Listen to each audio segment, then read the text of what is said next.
इस वीडियो में हम लोग डिस्कस करेंगे साइंस का chapter number 5 the fundamental unit of life. इस चैप्टर के नोट्स आप लोगों को इस वेबसाइट पर मिल जाएगा, जिसका लिंक नीचे डिस्क्रिप्शन में दिया हुआ है। इस चैप्टर को हम लोग 2 वीडियो में कंप्लीट करेंगे। इस वीडियो में हम लोग डिस्कस करेंगे सेल और सेल के स्ट्रक्चर ऑर्गेनाइजेशन के बारे में, जिसमें हम लोग पढ़ेंगे plasma membrane, cell wall, nucleus और साइटोप्लाज्म। सेल ऑर्गेनेल्स और सेल डिवीजन के बारे में हम लोग नेक्स्ट वीडियो में डिस्कस करेंगे। चैप्टर को स्टार्ट करते हैं सेल से और जानेंगे कि सेल को फंडामेंटल यूनिट ऑफ लाइफ क्यों कहा जाता है। सेल किसी भी लाइफ या लिविंग ऑर्गेनिज्म का बेसिक स्ट्रक्चरल और फंक्शनल यूनिट है। ये लाइफ का सबसे स्मॉलेस्ट यूनिट है और टिपिकली माइक्रोस्कोपिक होता है, यानी सेल को माइक्रोस्कोप से देखा जाता है। सभी लिविंग ऑर्गेनिज्म एक या एक से अधिक सेल से मिलकर बना होता है। सेल को हम लोग ब्रिक्स यानी ईंट के एग्जाम्पल से समझ सकते हैं। जिस तरह से ब्रिक्स आपस में मिलकर वॉल बनाता है, कुछ वॉल मिलकर रूम बनता है और कुछ रूम मिलकर हाउस या घर बनता है, सेम इसी तरह से कुछ सेल आपस में मिलकर टिश्यू बनता है, कुछ टिश्यू आपस में मिलकर ऑर्गेन बनता है, कुछ ऑर्गेन आपस में कंबाइन होकर ऑर्गेन सिस्टम बनता है और ऑर्गेन सिस्टम कंबाइन होकर ऑर्गेनिज्म बनता है। तो इस तरह से हम देखते हैं कि जैसे ब्रिक्स हाउस बनाने का बेसिक यूनिट है, वैसे ही सेल ऑर्गेनिज्म का बेसिक यूनिट है। इसलिए सेल को लाइफ का बेसिक स्ट्रक्चरल और फंक्शनल यूनिट कहा जाता है। कुछ ऑर्गेनिज्म ऐसे भी होते हैं जो सिर्फ एक सेल से ही बने होते हैं। ये ओनियन पील का माइक्रोस्कोपिक इमेज है। जब हम लोग ओनियन पील के एक छोटे से टुकड़े को काटकर माइक्रोस्कोप में देखेंगे तो इस तरह के बहुत से स्मॉल रूम लाइक स्ट्रक्चर्स दिखाई देगा। इस स्मॉल रूम लाइक स्ट्रक्चर को कहते हैं सेल। सेल एक लैटिन वर्ड है जिसका मतलब होता है अ लिटिल रूम या एक छोटा कमरा। ओनियन का साइज कितना ही बड़ा क्यों ना हो, ओनियन पील के सभी सेल्स एक जैसा ही दिखाई देंगे। यहाँ हम लोग देखेंगे कि सेल को किसने डिस्कवर्ड किया।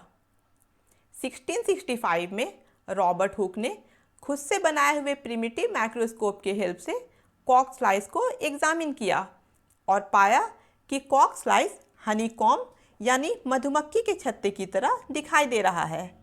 जिस तरह से मधुमक्खी के छत्ते में छोटे छोटे बहुत से कंपार्टमेंट या रूम होता है, वैसे ही कॉक स्लाइस में भी बहुत से स्मॉल रूम लाइक स्ट्रक्चर्स दिखाई दे रहा था। रॉबर्ट हुक ने इस स्मॉल रूम लाइक स्ट्रक्चर का नाम रखा सेल, क्योंकि सेल एक लैटिन वर्ड है जिसका मतलब होता है अ स्मॉल रूम। क्योंकि उस समय सिर्फ प्रिमिटिव माइक्रोस्कोप ही अवेलेबल था, इसलिए रॉबर्ट हुक सेल के अंदर के स्ट्रक्चर को एग्जामिन नहीं कर पाए।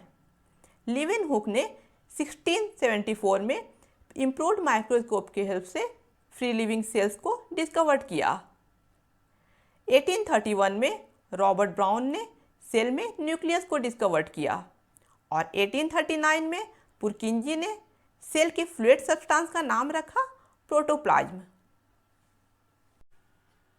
नेक्स्ट है the cell theory. Cell theory के ये 3 स्टेटमेंट हैं जो सभी तरह के लिविंग ऑर्गेनिज्म के सेल के लिए एक्सेप्ट किया गया है।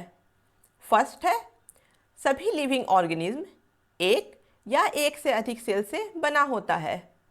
सेकेंड है, सेल्स ऑर्गेनिज्म का बेसिक स्ट्रक्चरल और फंक्शनल यूनिट है।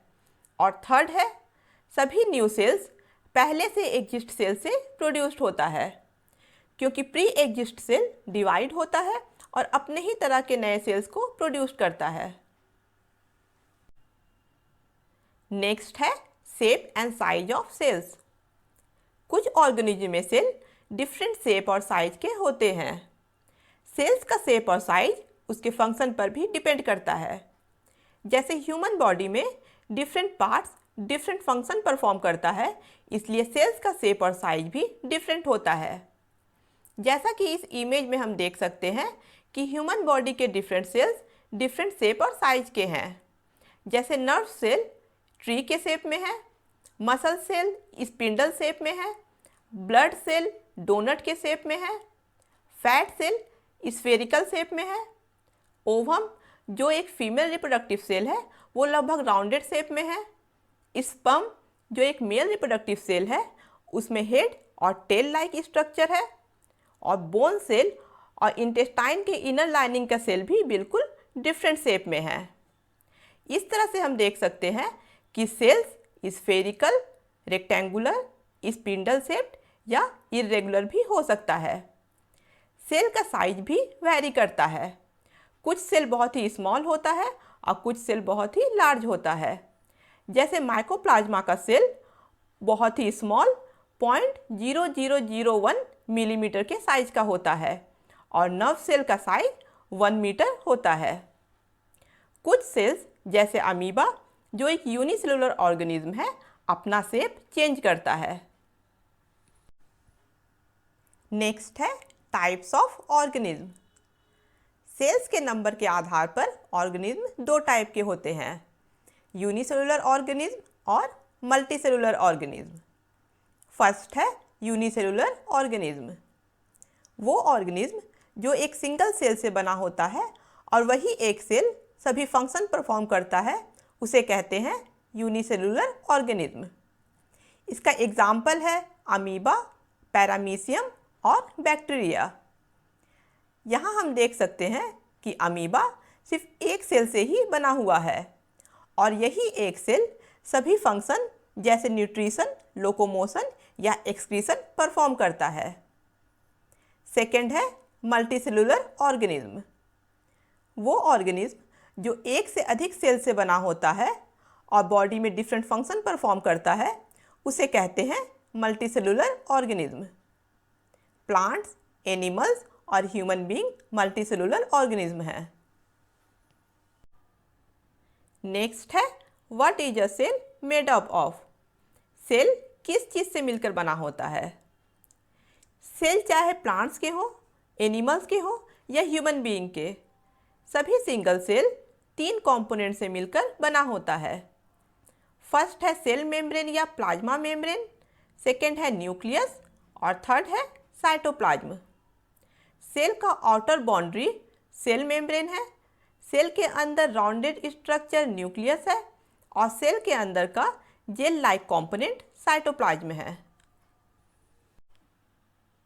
नेक्स्ट है टाइप ऑफ सेल्स। सेल्स दो टाइप के होते हैं, प्रोकैरियोटिक सेल और यूकैरियोटिक सेल। फर्स्ट है प्रोकैरियोटिक सेल। वो सेल जिनमें ट्रू न्यूक्लियस और मेम्ब्रेन बाउंड ऑर्गेनेल्स प्रेजेंट नहीं रहता है, उसे कहते हैं प्रोकैरियोटिक सेल। जैसे बैक्टीरिया एक प्रोकैरियोटिक सेल है। सेकेंड है यूकैरियोटिक सेल। वो सेल जिनमें ट्रू न्यूक्लियस और मेम्ब्रेन बाउंड ऑर्गेनेल्स प्रेजेंट रहता है, उसे कहते हैं यूकैरियोटिक सेल। प्लांट्स, एनिमल्स और ह्यूमन बीइंग्स के सेल्स यूकैरियोटिक होते हैं। नेक्स्ट है structure of prokaryotic cell. Prokaryotic cells में वेल डिफाइंड न्यूक्लियस नहीं पाया जाता है क्योंकि यहाँ न्यूक्लियर मेम्ब्रेन एब्सेंट होता है। न्यूक्लियर रीजन में केवल न्यूक्लिक एसिड यानी डीएनए या आरएनए प्रेजेंट रहता है।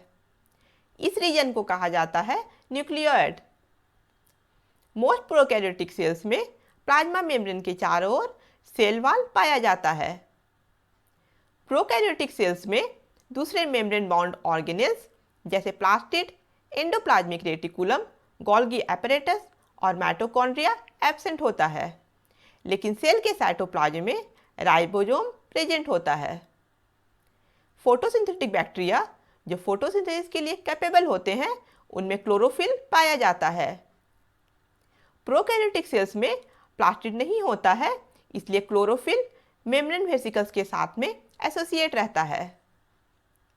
क्योंकि बैक्टीरिया एक प्रोकैरियोटिक सेल है, इसलिए प्रोकैरियोटिक सेल की स्ट्रक्चर को हम बैक्टीरिया के स्ट्रक्चर से भी समझ सकते हैं। यहाँ बैक्टीरियल सेल में न्यूक्लियस की जगह सर्कुलर डीएनए है।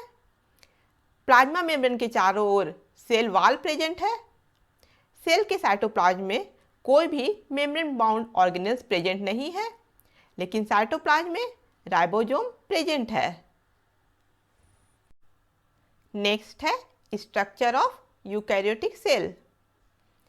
यूकैरियोटिक सेल्स का स्ट्रक्चर प्रोकैरियोटिक सेल्स के स्ट्रक्चर से अधिक एडवांस होता है, क्योंकि यूकैरियोटिक सेल्स में मेम्ब्रेन बाउंड ऑर्गेनेल्स और वेल डिफाइंड न्यूक्लियस पाया जाता है।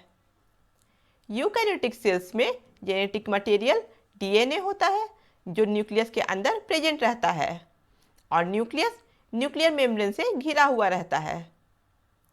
यूकैरियोटिक सेल्स प्रोकैरियोटिक सेल्स से अधिक कॉम्प्लेक्स फंक्शन परफॉर्म करता है। नेक्स्ट है structural organisation of eukaryotic cell. Most eukaryotic cells में 3 कंपोनेंट्स होते हैं। फर्स्ट है सेल मेम्ब्रेन। प्लांट्स में सेल मेम्ब्रेन के चारों ओर सेल वॉल भी प्रेजेंट रहता है। सेकेंड है साइटोप्लाज्म। साइटोप्लाज्म में मेम्ब्रेन बाउंड ऑर्गेनेल्स जैसे endoplasmic reticulum, Golgi apparatus, lysosome, mitochondria और प्लास्टिड प्रेजेंट रहता है, लेकिन प्लास्टिड सिर्फ प्लांट सेल में ही पाया जाता है। एनिमल सेल में प्लास्टिड नहीं होता है। थर्ड है न्यूक्लियस। यूकैरियोटिक सेल्स के इन सभी कंपोनेंट्स के स्ट्रक्चर और फंक्शन को हम लोग आगे डिटेल में देखेंगे। सबसे पहले हम लोग पढ़ेंगे प्लाज्मा मेम्ब्रेन या सेल मेम्ब्रेन के बारे में। प्लाज्मा मेम्ब्रेन सेल का सबसे आउटर कवरिंग है जो सेल के अंदर के कंपोनेंट को बाहर के इन्वायरमेंट से अलग रखता है। प्लाज्मा मेम्ब्रेन फ्लेक्सिबल होता है और लिपिड और प्रोटीन से बना होता है। प्लाज्मा मेम्ब्रेन कुछ मटेरियल्स को सेल के अंदर जाने देता है और सेल के बाहर आने देता है, लेकिन कुछ दूसरे मटेरियल्स के मूवमेंट को प्रिवेंट करता है। इसलिए सेल मेम्ब्रेन को सिलेक्टिवली परमिएबल मेम्ब्रेन भी कहा जाता है। नेक्स्ट है फंक्शन ऑफ प्लाज्मा मेम्ब्रेन।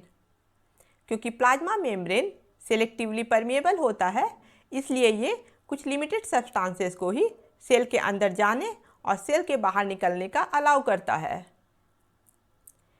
कुछ सब्सटेंसेस जैसे कार्बन डाइऑक्साइड और ऑक्सीजन डिफ्यूजन के प्रोसेस के द्वारा सेल मेम्ब्रेन से मूव करता है। क्योंकि कार्बन डाइऑक्साइड सेल का वेस्ट मटेरियल है, इसलिए जब कार्बन डाइऑक्साइड का कंसंट्रेशन सेल में अधिक रहता है और सेल के बाहर कम होता है, तो कार्बन डाइऑक्साइड डिफ्यूजन के प्रोसेस के द्वारा सेल से बाहर निकलता है। सेम इसी तरह जब ऑक्सीजन का कंसंट्रेशन सेल के अंदर कम होता है और सेल के बाहर अधिक होता है, तो ऑक्सीजन डिफ्यूजन के प्रोसेस से सेल मेम्ब्रेन से सेल के अंदर इंटर होता है। वाटर मॉलिक्यूल ऑस्मोसिस के प्रोसेस के द्वारा सेल मेम्ब्रेन से अंदर और बाहर की ओर मूव करता है। डिफ्यूजन और ऑस्मोसिस के प्रोसेस को हम लोग आगे डिटेल में देखेंगे। यहाँ हम लोग डिफ्यूजन और ऑस्मोसिस के डेफिनेशंस को देखेंगे। तो फर्स्ट है diffusion. Diffusion is the movement of molecules from a region of higher concentration to a region of lower concentration. जब मॉलिक्यूल्स का मूवमेंट हायर कंसंट्रेशन के एरिया से लोअर कंसंट्रेशन के एरिया में होता है, तो इस प्रोसेस को कहते हैं डिफ्यूजन। जैसा कि हम लोगों ने पिछले पेज में देखा कि जब कार्बन डाइऑक्साइड का कंसंट्रेशन सेल में अधिक होता है और सेल के बाहर कम होता है, तो कार्बन डाइऑक्साइड सेल से बाहर की ओर मूव करता है। और जब ऑक्सीजन का कंसंट्रेशन सेल के अंदर कम होता है और सेल के बाहर अधिक होता है, तो ऑक्सीजन सेल के अंदर की ओर मूव करता है। इसका मतलब कार्बन डाइऑक्साइड और ऑक्सीजन अधिक कंसंट्रेशन से कम कंसंट्रेशन वाले एरिया में मूव कर रहा है। इस प्रोसेस को कहते हैं डिफ्यूजन। डिफ्यूजन लिक्विड और गैसेस में होता है। सेकेंड है osmosis. Osmosis is the movement of solvent और water through a semi permeable membrane from the area of its high concentration to its low concentration। जब सॉल्वेंट या वाटर का movement semi permeable membrane के द्वारा solvent या water के higher concentration से इसके लो कंसंट्रेशन वाले एरिया में होता है तो इस प्रोसेस को कहते हैं ऑस्मोसिस। कंसंट्रेशन के बेसिस पर सॉल्यूशन 3 टाइप का होता है, हाइपोटोनिक सॉल्यूशन, आइसोटोनिक सॉल्यूशन और हाइपरटोनिक सॉल्यूशन। सबसे पहले देखते हैं हाइपोटोनिक सॉल्यूशन। जब किसी सॉल्यूशन में दूसरे सॉल्यूशन के कंपेयर में सॉल्यूट का कंसंट्रेशन कम होता है यानी सॉल्वेंट या वाटर का कंसंट्रेशन हाई होता है तो इस सॉल्यूशन को कहते हैं हाइपोटोनिक सॉल्यूशन। सेकेंड है आइसोटोनिक सॉल्यूशन। जब किसी सॉल्यूशन में दूसरे सॉल्यूशन के कंपेयर में सॉल्यूट का कंसंट्रेशन सेम होता है तो इस सॉल्यूशन को कहते हैं आइसोटोनिक सॉल्यूशन। थर्ड है हाइपरटोनिक सॉल्यूशन। जब किसी सॉल्यूशन में दूसरे सॉल्यूशन के कंपेयर में सॉल्यूट का कंसंट्रेशन हाई होता है यानी सॉल्वेंट या वाटर का कंसंट्रेशन लो होता है तो इस सॉल्यूशन को कहते हैं हाइपरटोनिक सॉल्यूशन। यहाँ हम लोग देखेंगे कि अगर एक एनिमल या प्लांट सेल को 3 डिफरेंट सॉल्यूशन में रखा जाएगा तो इसका क्या इफेक्ट होगा। फर्स्ट केस में सेल को हाइपोटोनिक सॉल्यूशन में रखा गया है। यहाँ सेल के अंदर के कंपेयर में सेल के चारों ओर के मीडियम में सॉल्यूट का कंसंट्रेशन लो है यानी वाटर हाई कंसंट्रेशन में है, इसलिए वाटर ऑस्मोसिस के द्वारा सेल के अंदर इंटर करेगा जिसके कारण सेल स्वेलअप हो जाएगा यानी फूल जाएगा। सेकेंड केस में सेल को आइसोटोनिक सॉल्यूशन में रखा गया है। यहाँ सेल के अंदर और सेल के चारों ओर के मीडियम में सॉल्यूट और वाटर का कंसंट्रेशन सेम है जिसके कारण यहाँ वाटर का नेट मूवमेंट नहीं होगा और सेल का साइज सेम रहेगा। थर्ड केस में सेल को हाइपरटोनिक सॉल्यूशन में रखा गया है। यहाँ सेल के अंदर के कंपेयर में सेल के चारों ओर के मीडियम में सॉल्यूट का कंसंट्रेशन हाई होगा यानी वाटर लो कंसंट्रेशन में है, इसलिए सेल वाटर लूज करेगा यानी वाटर ऑस्मोसिस के द्वारा सेल से बाहर निकलेगा जिसके कारण सेल श्रिंक करेगा यानी सिकुड़ जाएगा। इन तीनों केस को इन डायग्राम से भी समझ लेते हैं। फर्स्ट केस में सेल हाइपोटोनिक सॉल्यूशन में है यानी सेल के बाहर वाटर का कंसंट्रेशन हाई है, इसलिए वाटर सेल के अंदर में मूव करेगा जिसके कारण सेल फूल जाएगा। सेल के इस कंडीशन को कहते हैं टर्जिड। सेकेंड केस में सेल आइसोटोनिक सॉल्यूशन में है यानी सेल के अंदर और सेल के बाहर वाटर और सॉल्यूट का कंसंट्रेशन सेम है, इसलिए वाटर सेम अमाउंट में सेल के अंदर जाएगा और सेल के बाहर आएगा यानी यहाँ नेट वाटर का मूवमेंट 0 है, इसलिए सेल का साइज सेम रहेगा और सेल की इस कंडीशन को कहते हैं फ्लैसिड। थर्ड केस में सेल हाइपरटोनिक सॉल्यूशन में है यानी सेल के बाहर सॉल्यूट का कंसंट्रेशन हाई है और वाटर का कंसंट्रेशन लो है, इसलिए वाटर सेल के अंदर से बाहर की ओर ऑस्मोसिस के द्वारा मूव करेगा जिसके कारण सेल वाटर लूज करेगा और ये सिकुड़ जाएगा। सेल की इस कंडीशन को कहते हैं प्लाज्मोलाइज्ड। नेक्स्ट है सेल वॉल। प्लाज्मा मेम्ब्रेन के अलावा प्लांट सेल में एक और रिजिड या कठोर आउटर कवरिंग होता है जिसे कहते हैं सेल वॉल। ये सेल का सबसे आउटर मोस्ट कवरिंग है जो प्लाज्मा मेम्ब्रेन के बाहर प्रेजेंट रहता है। सेल वॉल सेलुलोज से बना होता है। नेक्स्ट है function of cell wall. Cell wall plant cell के शेप को डिटरमाइन करता है। ये सेल को स्ट्रेंथ और रिजिडिटी प्रोवाइड करता है। सेल वॉल के द्वारा वेरियस सब्सटेंसेस का सेल के अंदर और सेल के बाहर ट्रांसपोर्ट होता है। सेल वॉल के कारण सेल बहुत ही डाइल्यूट सॉल्यूशन यानी हाइपोटोनिक सॉल्यूशन में बिना बर्स्ट हुए रह सकता है। जैसा कि पिछले पेज में हम लोगों ने देखा कि जब सेल को हाइपोटोनिक सॉल्यूशन में रखा जाता है तो वाटर ऑस्मोसिस के द्वारा सेल के अंदर इंटर होता है, जिसके कारण सेल फूल जाता है और वाटर सेल वॉल में प्रेशर डालता है। लेकिन सेल वॉल के कारण सेल फटता नहीं है। अगर सेल वॉल ना रहे तो सेल फट सकता है। इसलिए प्लांट सेल एनिमल सेल के कंपेयर में बिना डैमेज हुए डिफरेंट मीडियम में रह सकता है। नेक्स्ट है न्यूक्लियस। न्यूक्लियस एक डेंस और स्फेरिकल ऑर्गेनेल है जो सेल के साइटोप्लाज्म में प्रेजेंट रहता है। न्यूक्लियस के चारों ओर डबल लेयर की कवरिंग होती है जिसे कहते हैं न्यूक्लियर मेम्ब्रेन। न्यूक्लियर मेम्ब्रेन के अंदर स्फेरिकल बॉडी प्रेजेंट रहता है जिसे कहते हैं न्यूक्लियोलस। न्यूक्लियर मेम्ब्रेन में पोर्स प्रेजेंट रहता है जिसका नाम है न्यूक्लियर पोर। न्यूक्लियस के अंदर फ्लूइड लाइक सब्सटेंस को कहते हैं न्यूक्लियोप्लाज्म। न्यूक्लियस में क्रोमोसोम प्रेजेंट रहता है जो इनहेरिटेंस के कैरेक्टर्स को पेरेंट से दूसरे जनरेशन में कैरी करता है। क्रोमोसोम्स डीएनए और प्रोटीन से मिलकर बना होता है। डीएनए के फंक्शनल सेगमेंट को कहते हैं जीन्स।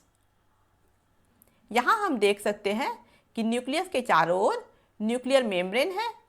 न्यूक्लियर मेम्ब्रेन में पोर्स प्रेजेंट है।